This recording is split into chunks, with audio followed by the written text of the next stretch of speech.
नमस्कार दोस्तों, स्वागत है आपका अपना यूट्यूब चैनल टुडे एग्जाम पर। दोस्तों एसएससी जीडी एग्जाम 2023 जो आपका 10 जनवरी से स्टार्ट हो रहा है, मात्र 2 दिन शेष बचा हुआ है। इससे संबंधित हम लोग प्रैक्टिस सेट का वीडियो देख रहे थे। आज ये हमारा 11वां प्रैक्टिस सेट का वीडियो होगा। इससे पहले हमने 10 प्रैक्टिस सेट का वीडियो आप लोगों को ऑलरेडी प्रोवाइड करा दिया है। आशा करता हूँ कि आप लोग देखे ही होंगे और पीडीएफ से प्रैक्टिस भी कर रहे होंगे। तो चलिए दोस्तों शुरू कर लेते हैं आज का ये वीडियो। इस वीडियो में आपको स्टैटिक्स जीके जीएस के साथ साथ करंट अफेयर के प्रश्न भी देखने को मिलते हैं, जैसा कि आपके सिलेबस के अंदर दिया गया है। पहला प्रश्न यहाँ पे हमारा, अक्टूबर 2022 में अमेरिकन ग्रैंड प्रिक्स के विजेता कौन है? देखिए, अक्टूबर 2022 में ये अमेरिकन ग्रैंड प्रिक्स जो फार्मूला 1 रेस वाला कार वाला गेम होता है, इस प्रकार का एक ट्रॉफी होती है अमेरिकन ग्रैंड प्रिक्स। तो इसके विजेता बने हैं आपका मैक्स वर्स्टापेन। मैक्स वर्स्टापेन जो है, अगर आपसे कोई पूछ ले कि ये किस टीम के तरफ से खेलते हैं, तो ये आपका जो है रेड वुल टीम के तरफ से खेलते हैं आपका मैक्स वर्स्टापेन। और इस बार के जो अमेरिकन ग्रैंड प्रिक्स है, इनका जो विजेता है मैक्स वर्स्टापेन है। अगर आपसे कोई इसी ग्रैंड प्रिक्स का उप विजेता पूछ ले तो लुइस हैमिल्टन जो है ये उप विजेता है। और लुइस हैमिल्टन जो है ये कौन से जो है कार का जो है ड्राइव करता है, तो ये जो है मर्सिडीज, ये जो है मर्सिडीज का जो है ड्राइवर है। तो ये बात भी ध्यान रखेंगे, इसे ड्राइवर कहना उचित नहीं होगा। ये जो है एक बड़े लेवल की गेम होती है, तो इनके मर्सिडीज के प्लेयर बोल सकते हैं। चलते हैं अगला प्रश्न देख लेते हैं। अगला प्रश्न हमारा, संविधान के किस भाग में अनुसूचित जाति तथा जनजाति क्षेत्र के बारे में वर्णन है? एसएससी सीएचएसएल बैच में आया हुआ ये प्रश्न है। देखिए, संविधान में टोटल अगर जो है आपका भाग की बात करेंगे तो मुख्य रूप से 22 भाग था, लेकिन ये कितने भागों में विभक्त हो गए हैं? तो 25 भागों में विभक्त हो गए हैं। ठीक है, तो आपको ये बात भी ध्यान रखना है, मूल रूप से 22 है, लेकिन टोटल कितने भागों में विभक्त हैं? तो 25 भागों में विभक्त हैं। तो जो अनुसूचित जाति और जनजातीय क्षेत्र की जो व्याख्या करता है हमारा भाग, ये है हमारा भाग 10। संविधान के भाग 10 में जो है अनुसूचित जाति और जनजातीय क्षेत्र के बारे में वर्णन किया गया है। ऑप्शन नंबर बी यहाँ पे राइट आंसर हो जाएगा। अन्य ऑप्शन में जो भाग 4 है ये आपका राज्य के नीति निदेशक तत्व से संबंधित है। नीति निदेशक तत्व से संबंधित है। अगर आपसे कोई पूछे कि नीति निदेशक तत्व किस देश के संविधान से लिया गया है, तो आयरलैंड के संविधान से जो है आपका नीति निदेशक तत्व लिया गया है। ये कहाँ से कहाँ तक आर्टिकल कवर करते हैं? तो 36 से 51 तक के आर्टिकल ये कवर करते हैं और भाग 4 में रखे गए हैं। ये भी एक बार एग्जाम में क्वेश्चन पूछा गया था कि नीति निदेशक तत्व के जो है आर्टिकल कहाँ से कहाँ तक है। एमटीएस 2022 में ही पूछा गया है, देख लीजिएगा, मैंने एनालिसिस करवाया था। ठीक है, भाग 4 का हो गया, भाग 10 आंसर हो गया। भाग 15 की बात करें तो भाग 15 में आपका है निर्वाचन या चुनाव आयोग, आप जो भी कहिए, निर्वाचन आयोग कह लीजिए। ठीक है, तो भाग 15 में आपका निर्वाचन आयोग है। भाग 20 में जो है ये आपका जो संविधान संशोधन होती है, संविधान संशोधन जो होती है ये भाग 20 में है। तो संशोधन की जो प्रक्रिया है ये आपका कहाँ रखा गया है? तो भाग 20 में रखा गया है। भाग 18 में आपका आपात उपबंध है, ये भी इम्पोर्टेंट है, ध्यान रखिएगा। आपात उपबंध जो है भाग 18 में है। अगर आपसे कोई पूछ ले कि आपात उपबंध जो है कौन कौन से आर्टिकल में है, तो 352, 356 और 360, जिसमें 360 जो है आपका वित्तीय आपात है, 356 राष्ट्रपति शासन है और 352 जो है राष्ट्रीय आपात है। ठीक है, अगर आपसे कोई पूछे कि संविधान संशोधन की प्रक्रिया किस देश के संविधान से लिया गया है, तो साउथ अफ्रीका के संविधान से जो है आपका लिया गया है संविधान संशोधन की प्रक्रिया। और कौन से आर्टिकल के तहत जो है संविधान संशोधन किए जाते हैं संविधान में, तो 368। तो ये सभी बातों को आपको ध्यान रखना होगा।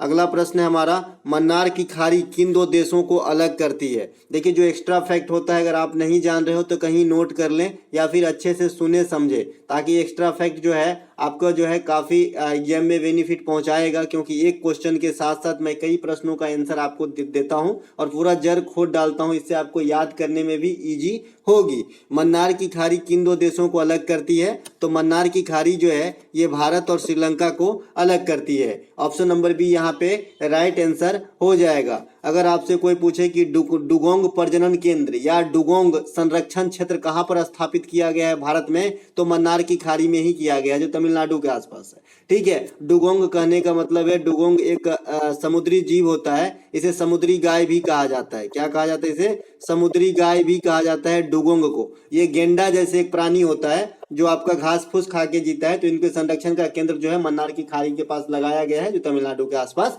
है। तो इस क्वेश्चन के लिए right answer option number B हो जाएगा। भारत और श्रीलंका को अलग करने का काम करता है आपका मन्नार की खाड़ी। मन्नार की खाड़ी से एक डुगोंग संरक्षण केंद्र जो आपको मिल गया, कहाँ पे है? तो मन्नार की खाड़ी में है। भारत और पाकिस्तान के जो बीच जो सीमा रेखा है इसे रेड क्लिफ रेखा कहते हैं। ठीक है, भारत और पाकिस्तान के बीच जो है इसे रेड क्लिफ रेखा कहते हैं और 24वीं समानांतर रेखा भी कहते हैं, लेकिन पाकिस्तान इसे नहीं मानता है। साथ ही साथ भारत और चीन के जो सीमा रेखा है इसे हम मैकमोहन रेखा कहते हैं। मैकमोहन रेखा अफगानिस्तान और पाकिस्तान के बीच में जो सीमा बनाती है ये आपका है खैबर दर्रा, खैबर पास। ठीक है, तो ये बात सब ध्यान रखेंगे। साथ ही साथ भारत और श्रीलंका के बीच जो है एडम का ब्रिज भी स्थित है। क्या है?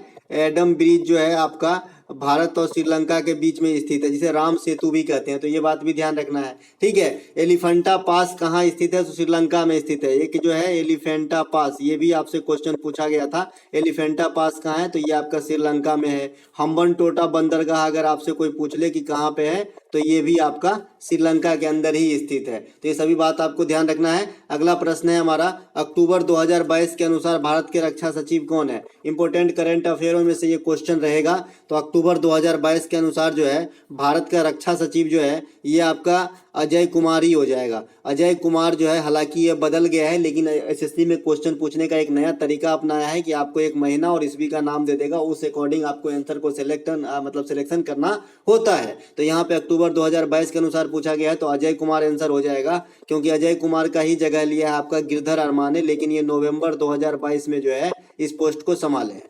तो अगर खाली बैच पूछेगा, मतलब वर्तमान भी अगर पूछे, तो गिरधर अरमाने जो है वर्तमान में भारत के रक्षा सचिव है, लेकिन इस क्वेश्चन के लिए अजय कुमार आंसर हो जाएगा, क्योंकि ये जो है अक्टूबर 2022 की बात कर रहा है। अजय भल्ला जो है ये गृह सचिव है वर्तमान में जो है भारत के गृह सचिव है आपका अजय भल्ला, और अनंत नागेश्वरम जो है प्रधानमंत्री का चीफ वित्तीय सलाहकार है। तो ये बात भी ध्यान रखेंगे, प्रधानमंत्री का चीफ वित्तीय सलाहकार जो है ये आपका अनंत नागेश्वरम है। ठीक है, अगला प्रश्न है हमारा, टीपू सुल्तान की मृत्यु किस आंग्ल मैसूर युद्ध के दौरान हुई? एमटीएस 22 में आया हुआ प्रश्न है, फिर ग्रुप डी में भी सेम प्रश्न पूछा गया था। टीपू सुल्तान की मृत्यु कब हुई? तो देखिए, प्रथम आंग्ल मैसूर जो होती है युद्ध जो होता है, इसका कार्यकाल है आपका 1767 से लेकर 2 साल चला था, 1769 तक चला था। ठीक है, दूसरा का जो ईस्वी है ये 1780 से लेकर 84 तक चला था। ठीक है, इसके बाद जो तृतीय के जो ईस्वी है ये आपका ये 1790 से लेके ये भी 2 साल का चला, 2 साल, 4 साल, 2 साल और फिर 1 साल। ठीक है, तो 1798 से लेके 1799 तक चला। आप इसे कैसे याद रखते हैं? सारा तो 1700 की कहानी है, इसमें 1700 वाली रहेगा। पहला 2 साल चलता है, ठीक है, दूसरा 4 साल, फिर 2 साल और फिर 1 साल, है ना। तो ऐसे भी आप याद रख सकते हैं, जैसे भी आपको याद होता हो। देखिए, एग्जाम आपको पास करना है ना, नौकरी आपको लेना है, तो पढ़ना भी आपको ही पड़ेगा। ठीक है, तो आपको जैसे भी ये आप रख सकते हैं, अपने मेमोरी में रख लीजिएगा। ये चारों इसमें मैंने बताया, ये जो है चारों आंग्ल मैसूर युद्ध का कार्य मतलब अवधि है। तो इसमें जो टीपू सुल्तान की मृत्यु हुई थी ये आपका लास्ट वाला में हुआ था, चतुर्थ आंग्ल मैसूर युद्ध, जो आपका 98 यानी 1798 से लेके 1799 तक चला था। इसी में आपका इनका मृत्यु हो गया था। अगला प्रश्न है हमारा, वेल्थ ऑफ नेशंस पुस्तक के लेखक कौन है? देखिए, वेल्थ ऑफ पुस्तक के लेखक जो है, नेशंस के लेखक जो है ये आपका अर्थशास्त्र का पिता जिसे कहते हैं एडम स्मिथ है। एडम स्मिथ को अर्थशास्त्र का पिता भी कहा जाता है। अर्थशास्त्र का पिता किसे कहते हैं? तो ये हम कहते हैं आपका एडम स्मिथ को। तो एडम स्मिथ से ध्यान रखेंगे, एडम स्मिथ जो है पुस्तक लिखे हैं द वेल्थ ऑफ नेशंस। अगला प्रश्न है हमारा, FIFA women under 17 World Cup 2022 के विजेता कौन है? देखिए, हाल में फीफा, कॉमनवेल्थ गेम और ओलंपिक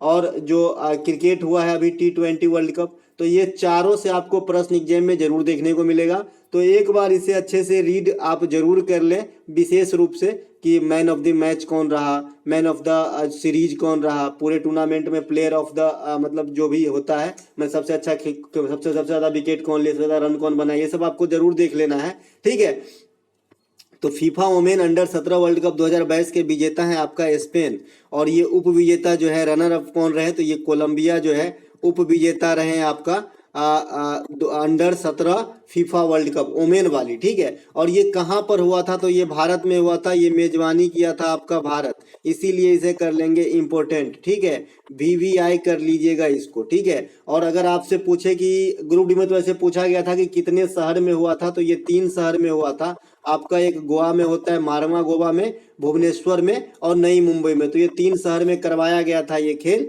ठीक है। और भारत मेजबानी करता है, जीतता है स्पेन, उपविजेता रहता है Colombia FIFA women under 17 World Cup 2022 का। अगर आपसे कोई पूछ ले कि इसका मस्कट क्या रखा गया था, तो इसका मस्कट रखा गया था एशियाई टाइगर, जिसका नाम दिया गया था ईभा।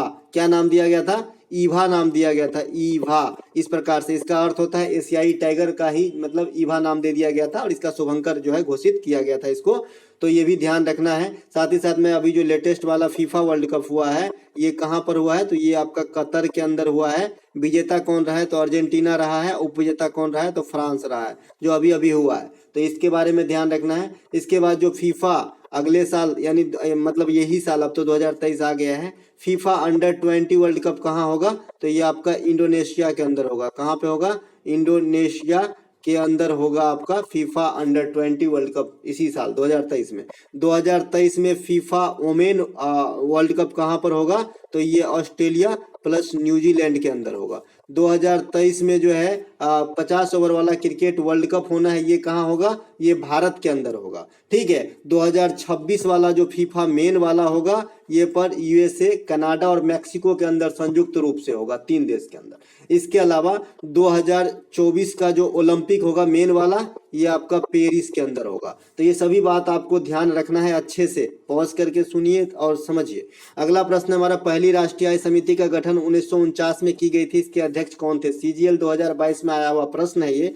तो पहले राष्ट्रीय आय समिति का जो अध्यक्ष थे, ये आपका जो है प्रशांत चंद्र महालनोबिस, PC महालनोबिस से। अगर आपको कोई पूछे कि सेकेंड पंचवर्षीय योजना किस मॉडल पे आधारित था, तो PC महालनोबिस के मॉडल पे ही आधारित था। तो इस क्वेश्चन का right answer option number A होता है। बाद बाकी अमर्त्य सेन जो है, ये भारत के लिए प्रथम बार इकोनॉमिक्स के अंदर नोबेल जो है जीत करके लाए भारत के लिए, तो ये अमर्त्य सेन है। इसके बाद अभिजीत बनर्जी भी 2019 के लिए इकोनॉमिक्स में इन्हें नोबेल पुरस्कार दिया गया था, ये भी भारतीय मूल के अमेरिकी इकोनॉमिस्ट है। इसके बाद दादा भाई नौरोजी के बारे में क्या है, इसे grand old man of India कहा जाता है। साथ ही साथ राष्ट्रीय आय का सबसे पहले अनुमान जो है दादा भाई नौरोजी ने ही लगाया था। अगला प्रश्न हमारा, निम्नलिखित में से कौन सा एक शास्त्रीय भाषा नहीं है? देखिए, शास्त्रीय भाषा की संख्या टोटल है 6। मैंने कहा था याद रखने के लिए कि साउथ का जितने भी भाषा है सभी को आपको याद रखना है। साथ ही साथ संस्कृत और ओडिसी को याद रखना है। तो ये 6 भाषा ही संस्कृत मतलब शास्त्रीय भाषा है। तो यहाँ पे तमिल जो है ये कहाँ पे बोला जाता है, तो ये आपका तमिलनाडु के अंदर बोला जाता है। ये तो शास्त्रीय भाषा होगा ही क्योंकि साउथ का है। तेलुगु जो है ये आंध्र प्रदेश और तेलंगाना के अंदर बोला जाता है, तो ये भी आपका जो है क्या होगा, शास्त्रीय भाषा होगा। मलयालम जो है ये आपका केरला के अंदर बोला जाता है, तो ये भी शास्त्रीय भाषा है। बंगाली जो है ये बंगाल, त्रिपुरा वगैरह में बोला जाता है, तो ये आपका शास्त्रीय भाषा नहीं है। ऑप्शन नंबर डी यहाँ पे राइट आंसर हो जाएगा, जो शास्त्रीय भाषा नहीं है। इसके अलावा इन तीनों के अलावा जो और 3 शास्त्रीय भाषा है, ये है आपका ओडिसी, इसके अलावा जो है संस्कृत है, और एक कौन सा छूट गया, तमिल, तेलुगु, मलयालम, कन्नड़ छूट गया। तो ये जो है 3 ये और 3 ये 6 शास्त्रीय भाषा है। शास्त्रीय भाषा का दर्जा प्राप्त करने वाला प्रथम भाषा कौन सा है, तो ये तमिल है, जिसे 2004 में शास्त्रीय भाषा का दर्जा दिया गया था। राष्ट्रीय भाषा आयोग का मुख्यालय आपका जो है ये मैसूर, कर्नाटक में है। तो ये सभी बात ध्यान रखेंगे। संविधान में वर्तमान में 22 भाषा को जो है दर्जा प्राप्त भाषा के रूप में नॉमिनेट किया गया है, ठीक है। अगला प्रश्न है हमारा, अगर आपसे कोई पूछे कि संविधान निर्माण होने के समय संविधान में कुल कितने भाषा को दर्जा प्राप्त था, तो मात्र 14 भाषा का। ये जो 8 बढ़ा है ये संविधान संशोधन से बढ़ा है। पहला 21वां संविधान संशोधन है ना, फिर 71वां संविधान संशोधन, और इन दोनों को जोड़ के मैंने बताया था कि 92वां संविधान संशोधन। तो इन्हीं 3 बार जो है भाषा को दर्जा दिया गया था। पहले सिंधी भाषा को 21वां संविधान संशोधन, फिर 71वीं संविधान संशोधन के द्वारा 3 भाषा को, नमक को यानी नेपाली, मणिपुरी और कोंकणी को, और 92वां संविधान संशोधन द्वारा जो है मैथिली, डोंगरी, बोडो और संथाली। तो इस प्रकार से 8 भाषा और जोड़ेंगे तो 14, 8, 22 हो गए। अगला प्रश्न हमारा, नौसैनिक सैन्य अभ्यास सिम्बेक्स का 29वां संस्करण का अक्टूबर 2022 में कहाँ संपन्न हुआ है? देखिए, नौसेना का संयुक्त सैन्य अभ्यास है जो आपका भारत और सिंगापुर के बीच में होता है। भारत और सिंगापुर के बीच में होता है। सिंगापुर विकसित कंट्री है जो एशियाई कंट्री है। भारत और सिंगापुर के नौसेना का संयुक्त सैन्य अभ्यास का नाम है सिम्बेक्स। सिम्बेक्स है। इसका 29वां संस्करण अभी अभी संपन्न हुआ है जो विशाखापत्तनम में हुआ है। ऑप्शन नंबर बी यहाँ पे राइट आंसर हो जाएगा। अगर आपसे कोई पूछे कि जो क्वाड का देश है, क्वाड में 4 देश है भैया, QUAD क्वाड। क्वाड में 4 देश है, भारत है, अमेरिका है, जापान है, ऑस्ट्रेलिया है। तो इसका जो अभी अभी जो संयुक्त सैन्य अभ्यास हुआ है इसका नाम दिया गया आपका मालाबार 2022। तो ये बात भी आपको ध्यान रखना है। अगला प्रश्न है हमारा, जीन जीवित प्राणियों की आनुवांशिक इकाई होती है। जीन शब्द की खोज किसने की थी? GD में आया हुआ एक प्रश्न है। तो भैया जीन शब्द का जो खोज किया है ये विलियम जोहानसन जो है जीन शब्द का सर्वप्रथम प्रयोग किया है। जीन जो है आनुवांशिक इकाई होती है कोशिका की, ये भी आप जानते हैं। एडवर्ड जेनर जो है ये सबसे पहले टीका का खोज किया था, खास करके चेचक के टीका का खोज पूछा जाता है तो एडवर्ड जेनर, इसे टीकाकरण का पिता भी कहा जाता है। ल्यूवेन हॉक जो है ये आपका बैक्टीरिया जीवाणु का खोज किए थे आपका ल्यूवेन हॉक। साथ ही साथ इवानोव्स्की जो है ये आपका विषाणु का खोज किए थे। तो ये सभी बात आपको ध्यान रखना होगा। अगला प्रश्न है हमारा, जनगणना 2011 के अनुसार तीसरी सबसे अधिक बोले जाने वाली भाषा कौन सा? देखिए, जनगणना 2011 को ही अभी आपको जो है टारगेट करके चलना है एग्जाम देने के लिए, क्योंकि 21 का डाटा पूर्णतः रिलीज नहीं हुआ है। अभी अभी जो है अभी हो ही रहा है, जनगणना इन प्रोसेस है। तो आपको 2011 को ही तैयारी से लेके चलना है। और SSC जनगणना से एक प्रश्न जरूर पूछता है, ये फेज 10 2022 में आया हुआ प्रश्न है। देखिए, तीसरी सबसे अधिक बोले जाने वाली जो भाषा है इंडिया के अंदर अकॉर्डिंग टू 2011, तो ये जो है आपका मराठी है। मराठी तीसरा सबसे अधिक बोले जाने वाला भाषा है इंडिया के अंदर। पहला जो है ये आपका हिंदी है ऑब्वियसली, इसके बाद बांग्ला जो है ये सेकेंड स्थान पे है और थर्ड स्थान पे आपका जो है मराठी है। तो ये बात ध्यान रखेंगे। जनगणना 2011 के अनुसार सबसे अधिक साक्षरता केरल का है, सबसे अधिक लिंगानुपात भी केरला का ही है। ठीक है, सबसे कम साक्षरता आपका बिहार है, सबसे कम लिंगानुपात आपका हरियाणा का है। ठीक है, सबसे अधिक जनसंख्या घनत्व बिहार है, सबसे कम जनसंख्या घनत्व अरुणाचल प्रदेश का है, सबसे अधिक जनसंख्या उत्तर प्रदेश का है, सबसे कम जनसंख्या सिक्किम का है। तो ये बात सब आपको ध्यान रखना होगा। अगला प्रश्न है हमारा, भारत की स्वतंत्रता के समय इंग्लैंड के सम्राट कौन थे? देखिए, इंग्लैंड में सम्राट होता है, वहां राष्ट्रपति नहीं होता है और एक प्रधानमंत्री होता है। जैसे अभी ऋषि सुनक जो है ये भी आपके काम का है। ऋषि सुनक जो है इंग्लैंड के प्रधानमंत्री बने हैं और इतिहास में प्रथम बार ऐसा है कि कोई भारतीय मूल का आदमी इंग्लैंड के प्रधानमंत्री बना है। ठीक है, तो ये किस पार्टी से है ये आपको ध्यान रखना चाहिए। तो ये कंजर्वेटिव पार्टी से है, कंजर्वेटिव पार्टी से है आपका। ठीक है, तो ये बात ध्यान रखना है। तो ये तो हो गई एक्स्ट्रा बात। तो उस समय जब आजादी हमें मिली 1947 में, तो उस समय इंग्लैंड का सम्राट कौन थे? देखिए, प्रधानमंत्री अलग होते हैं, सम्राट अलग होते हैं। सम्राट लाइक राष्ट्रपति समझ लीजिए, राजा को। ठीक है, तो उस समय का सम्राट जो था ये जॉर्ज खस्टम था। जॉर्ज 6 जो है 1947 में इंग्लैंड के सम्राट थे। तो right answer option number B हो जाएगा। क्लेमेंट एटली जो है उस समय PM थे इंग्लैंड के। ठीक है, जैसे आज ऋषि सुनक है। चार्ल्स तृतीय जो है ये करेंट में जो है वहां का सम्राट है, इंग्लैंड का सम्राट है, जो एलिजाबेथ के मरने के बाद इन्हें बनाया गया है चार्ल्स तृतीय के नाम से। तो ये बात सब भी आपको ध्यान रखना होगा।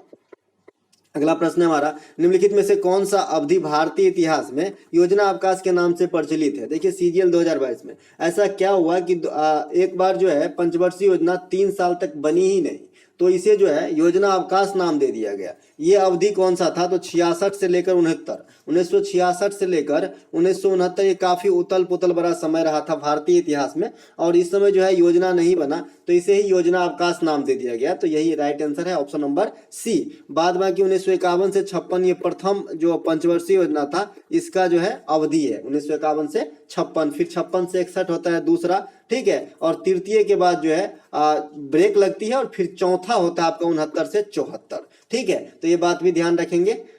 चलते हैं आगे। अगला प्रश्न है हमारा, प्रधानमंत्री किसान योजना की शुरुआत कब हुई थी? देखिए, PM किसान योजना ये काफी इंपॉर्टेंट योजना है, खास करके जो हमारे किसान भाई बंधु हैं जिनके पास जोत क्षेत्र कम होती है, तो उन्हें एक आर्थिक मदद दिया जा रहा है सरकार की तरफ से। तो ये आपका 2018 में जो है इस योजना को लागू किया गया था। इस योजना में लाभार्थी को कितने रुपए की लाभ मिलती है? तो टोटल 6000 रुपए की लाभ मिलती है, जो आपका 2-2 हजार के 3 किस्त के रूप में उनके बैंक खाता में क्रेडिट होते हैं। तो ये बात भी आपको ध्यान रखना है। अगला प्रश्न है हमारा, भारत में जनजातीय गौरव दिवस कब मनाया जाता है? देखिए, बिरसा मुंडा के जन्मदिन के उपलक्ष्य में भारत में जनजातीय गौरव दिवस जो है ये आपका 15 नवंबर को मनाया जाता है। ऑप्शन नंबर बी यहाँ पे राइट आंसर हो जाएगा। 15 नवंबर को क्या मनाते हैं? जनजातीय गौरव दिवस है, ठीक है, बिरसा मुंडा के जन्मदिन पे। तो ऑप्शन नंबर बी जो है यहाँ पे राइट आंसर हो जाएगा। 14 नवंबर पे इंडिया के जो अंदर है 14 नवंबर में ये बाल दिवस के रूप में मनाते हैं, चिल्ड्रेन डे।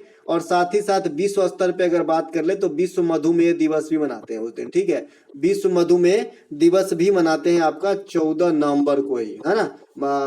मधुमेह को क्या बोलते हैं? शर्करा वाला जो बीमारी होता है, चिनिया बीमारी, मधुमेह, है ना, शुगर बोलते हैं, ठीक है। उसके बाद 11 नवंबर को इंडिया में जो है राष्ट्रीय शिक्षा दिवस के रूप में मनाते हैं, भारत के प्रथम शिक्षा मंत्री मौलाना अबुल कलाम आजाद के जन्मदिन के अवसर पे। और 10 नवंबर को कुछ मनाते हैं कि हाँ, 10 नवंबर को विश्व विज्ञान दिवस के रूप में मनाते हैं, ठीक है, विश्व विज्ञान दिवस के रूप में मनाते हैं 10 नवंबर को। अगर इंडिया स्तर पे कोई विज्ञान दिवस की बात करें तो 28 फरवरी को मनाते हैं। एक एक क्वेश्चन को आप तोड़ तोड़ के समझेंगे तो ज्यादा दिन तक याद रहेगा। अगला प्रश्न है हमारा, संविधान के अनुच्छेद 279A का संबंध किससे है? ये कई बार रिपीट किया गया प्रश्न है क्योंकि ये इंपॉर्टेंट चीज से संबंधित है। तो 279A जो है ये जीएसटी परिषद से संबंधित है। जीएसटी कब लगी इंडिया में? सबसे पहले जीएसटी का फुल फॉर्म भी आपसे पूछा जाता है, तो गुड्स एंड सर्विसेज टैक्सेस होता है। इंडिया के अंदर 1 जुलाई 2017 को जो है सबसे पहले लागू करवाया गया। जीएसटी किस प्रकार का कर है? तो अप्रत्यक्ष कर है, ठीक है। जीएसटी जो है मैक्सिमम कितना हो सकता है इंडिया के अंदर? तो 28% हो सकता है। इसके कई स्लैब है, जो मैक्सिमम वाला स्लैब है ये 28% का है। इसके अलावा तो ये तो आंसर हो गया ऑप्शन नंबर ए, 279A जो है जीएसटी परिषद से संबंधित है। अगर आपसे कोई पूछ ले कि जीएसटी परिषद की अध्यक्षता किसके द्वारा किया जाता है, तो भारत का वित्त मंत्री अभी कौन है? निर्मला सीतारमण। तो ये जो है आपका जीएसटी परिषद के अध्यक्षा भी होंगे, या फिर जो मंत्री होंगे पुरुष तो अध्यक्ष होंगे, ठीक है। तो ये सब ध्यान रखना है। वित्त आयोग का गठन जो है ये आर्टिकल 280 के थ्रू राष्ट्रपति के द्वारा 5 वर्षों के लिए किया जाता है। इसके अलावा ग्राम पंचायत का गठन आर्टिकल 40 में है। और वार्षिक वित्तीय विवरण यानी बजट शब्द का जो है, बजट शब्द का तो इस्तेमाल किया ही नहीं है संविधान में, इसके जगह पे वार्षिक वित्तीय विवरण शब्द का इस्तेमाल है जो आर्टिकल 112 में उद्धत है। अगला प्रश्न है हमारा, अंतरराज्यीय परिषद की स्थापना कब की गई थी? देखिए, अंतरराज्यीय परिषद की स्थापना जो है ये आपका 1990 में किया गया था। ऑप्शन नंबर ए यहाँ पे राइट आंसर है। लेकिन आपसे क्वेश्चन एग्जाम में आता है कि अंतरराज्यीय परिषद की अध्यक्षता किसके द्वारा किया जाता है? तो भारत के जो प्रधानमंत्री होते हैं, जैसे आप जानते हैं कि नीति आयोग हो, या फिर इससे पहले जब योजना आयोग था, योजना आयोग, इन सब के अध्यक्ष कौन होते हैं? तो आपका भारत का जो है प्रधानमंत्री होता है। उसी प्रकार से अंतरराज्यीय परिषद के अध्यक्ष भी कौन होते हैं? प्रधानमंत्री होते हैं। साथ ही साथ एक्स्ट्रा जानकारी के लिए और बता दूं कि भारत में जो भी परमाणु कार्यक्रम होता है इसके अध्यक्ष भी कौन माने जाते हैं?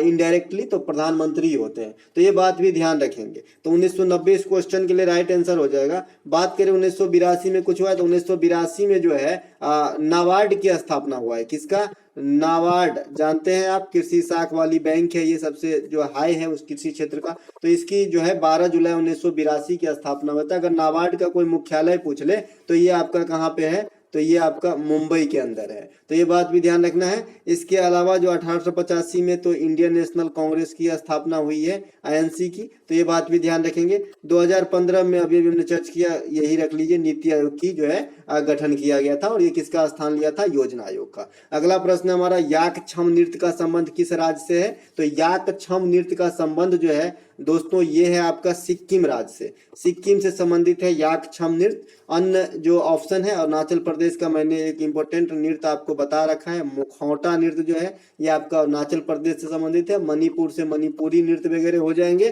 केरल से कई सारे नृत्य हैं, जैसे आप मोहिनी अट्टम ले लीजिए, मोहिनी अट्टम हो जाएगा, कुटियाट्टम हो जाएगा, मारमोक्कली हो जाएगा, ये सब आपका कथकली हो जाएगा, ये सब आपका केरल का है, ठीक है। अगला प्रश्न है हमारा, निम्नलिखित में से कौन सा एक द्वीप अंडमान निकोबार द्वीप समूह में स्थित नहीं है? देखिए, अंडमान निकोबार द्वीप समूह में कई सारे द्वीप हैं, जिसमें एक नहीं आपको पहचानना है, शहीद द्वीप ये तो है, स्वराज द्वीप ये भी है, बैरन द्वीप भी है, मिनिकॉय द्वीप जो है ये लक्षद्वीप के अंदर स्थित है। कहाँ पे है? ये लक्षद्वीप के अंदर स्थित है। तो यहाँ पे right answer option number D हो जाएगा। ये लक्ष्य मिनिकॉय जो है ये अंडमान निकोबार में स्थित नहीं है। बाद बाकी बैरन द्वीप जो है ये सक्रिय ज्वालामुखी है। भारत के अंदर एकमात्र सक्रिय ज्वालामुखी माना जाता है इसे, जो आपका अंडमान निकोबार द्वीप समूह के अंदर ही स्थित है। इसके अलावा एक और इम्पोर्टेंट द्वीप जो है वहां पे वो है आपका बोस द्वीप। ठीक है, बोस द्वीप भी जो है आपका कहाँ पे है?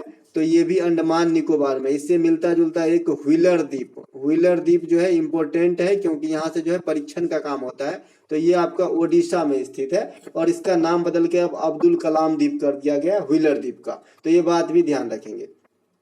अगला प्रश्न हमारा, क्रूगर नेशनल पार्क किस देश में स्थित है? देखिए दुनिया में सबसे बड़ा नेशनल पार्क जो है ये है आपका क्रूगर नेशनल पार्क। ये कहाँ पर स्थित है? तो ये आपका दक्षिण अफ्रीका में स्थित है। ऑप्शन नंबर बी यहाँ पे राइट आंसर है। भारत का सबसे बड़ा नेशनल पार्क अगर आपसे पूछ ले तो हेमिश नेशनल पार्क है। ये आपका जम्मू एंड कश्मीर में स्थित है। तो इसी प्रकार से इन्हें भी याद रखना है। क्रूगर नेशनल पार्क अफ्रीका में और ये विश्व स्तर पे सबसे बड़ा नेशनल पार्क है। अधिकांश सार्वजनिक क्षेत्रों के बैंकों का विलय होने के बाद भारत में सार्वजनिक क्षेत्र के कुल कितने बैंक शेष हैं? देखिए अधिकांश बैंक का जो है 1 अप्रैल 2020 तक विलय हो गया था। ठीक है, इसके बाद नहीं हुआ है विलय। तो विलय होने के बाद जो है अब भारत में सार्वजनिक क्षेत्र के यानी सरकारी सेक्टर के मात्र 12 बैंक ही शेष बचे हैं। तो ऑप्शन नंबर सी यहाँ पे राइट आंसर हो जाएगा। अगर आपसे कोई पूछे कि सार्वजनिक क्षेत्र के सबसे बड़ा बैंक कौन है, तो एसबीआई और दूसरा स्थान अब आ गया है पीएनबी का। ठीक है, तो ये दोनों बात आप ध्यान रखेंगे, 12 बैंक ही बचा है। अगर आपसे कोई पूछे कि भारत में पहली बार बैंकों का राष्ट्रीयकरण कब किया गया था, तो 1969 में किया गया था। आपका 14 प्रमुख बैंकों का राष्ट्रीयकरण किया गया था। इस समय जो है आपका इंदिरा गांधी प्रधानमंत्री हुआ करती थी। ठीक है, तो ये बात ध्यान रखेंगे। फिर दूसरी बार अगर राष्ट्रीयकरण आपसे आप कोई पूछ ले तो 1980 में हुआ था। तो इन दोनों बातों को ध्यान रखेंगे। दोस्तों ये था हमारा इस वीडियो का लास्ट क्वेश्चन। अगर आपको अच्छा लगा हो तो लाइक कीजिएगा। साथ ही साथ ये पीडीएफ आप टेलीग्राम चैनल से जरूर प्राप्त करके प्रैक्टिस कीजिएगा। मिलते हैं एक नए वीडियो में, तब तक के लिए जय हिंद।